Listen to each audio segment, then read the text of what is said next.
ladies and gents, welcome to my channel. If you have never heard of my channel, etc. blog mag, my name is Yolanda Renee, and I am so excited to come to you guys with this huge mini series, which I'm going to attempt to record all in one segment, but I'm going to break it up for you guys.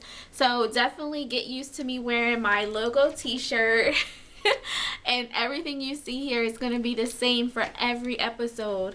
But let's get started. The point of this series is to give you as much information as possible if you are either thinking about going natural, so you can kind of understand what we go through as a natural, or if you are natural already and maybe you're natural but you never really actually took care of your hair, or you just didn't feel like learning how to take care of your hair, so you just do the whatever. So this is gonna be the basics, and you know, I've recorded so many tutorials before this series of random hairstyles that I've done, my wash day, etc., but I never had the mindset of I'm teaching somebody what I'm doing. I usually just record as I go, kind of like a journey. So it was never my intention to teach anyone anything. It was just sharing my journey, hoping that it would reach someone. But now I'm going to take my time and give you some helpful little tips, and I mean, I'm going to go from the beginning to the end. So I hope you guys really enjoy this series, and if you have any suggestions on what I should add, leave them in the comment section below and I will do updates to this. So let's start at the beginning. Of course, the beginning is whether you big chop or if you transition. I personally transitioned, and it was on accident because before going natural, I used to wear my hair in sew-in weaves all the time. I was like the weave queen, honey. Yes. So I always had a weave in my hair, and I only had a little bit of leave out, which was at the top in a U section, and then maybe a little bit of the back. And I would keep the rest cornrowed and sew in the weave, but I will always put a perm in my hair and then sew it up, braid it up and then, add the weave. So after a while, it's just why am I doing this? I don't even wear my real hair out. Why am I continuing to perm my hair? It just didn't make any sense. So I transitioned from November 2011 to May 2012, and that's when I big chopped. So when I big chopped in May, I thought I had a lot of new growth. When I looked at my hair, you could see the difference between my new growth was thick and kind of wavy, and then the permed ends were so limp and gross. And I really thought I had a lot of new growth, but when I finally decided to cut off the perm, I mean, I swear I had maybe 3 or 4 inches of hair, and I'm like, really?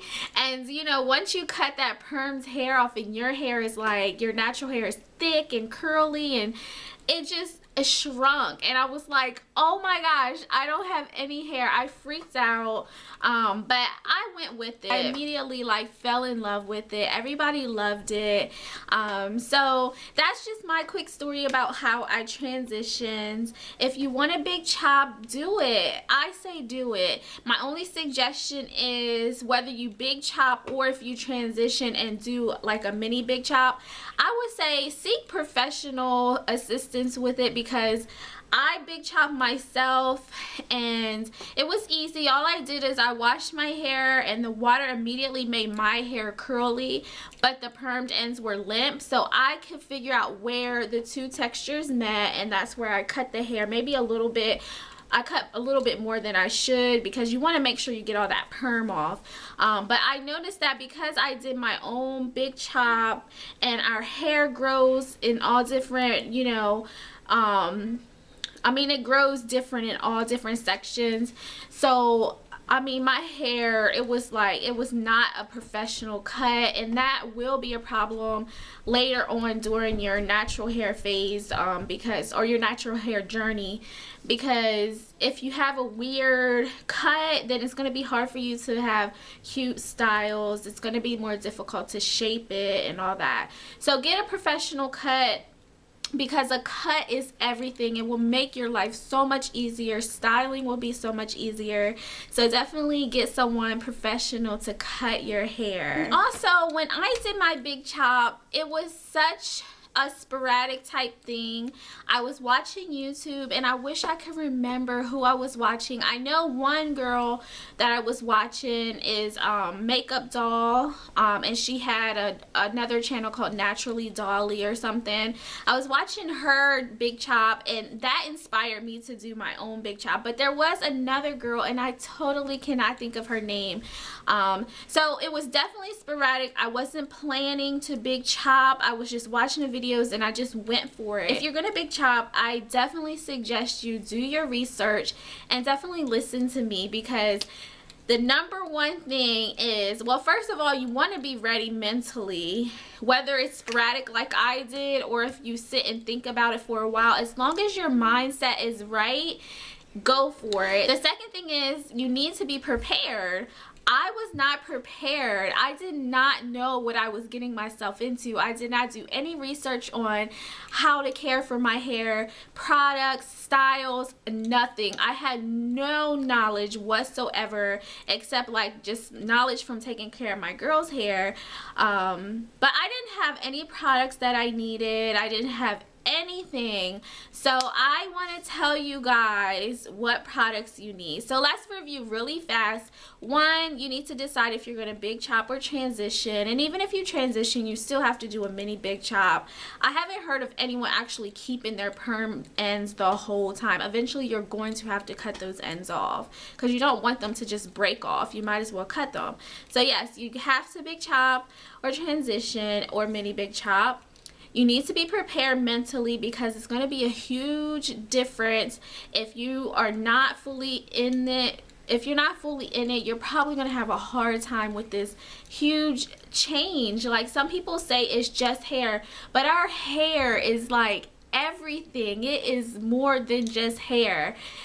I mean, seriously, you guys know it is more than just hair because nobody wants to walk around bald headed. That's how you know it's more than just hair. Hair is like, it's a part of us. It's like our heart. Like, you can't live without your heart.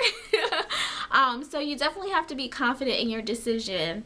And then the other thing is, again, you need to do your research on products, hairstyles, and all that. So I'm going to make it a little bit easier for you guys. I'm going to give you my staple products, which I think every transition or big chopper needs in their bathroom.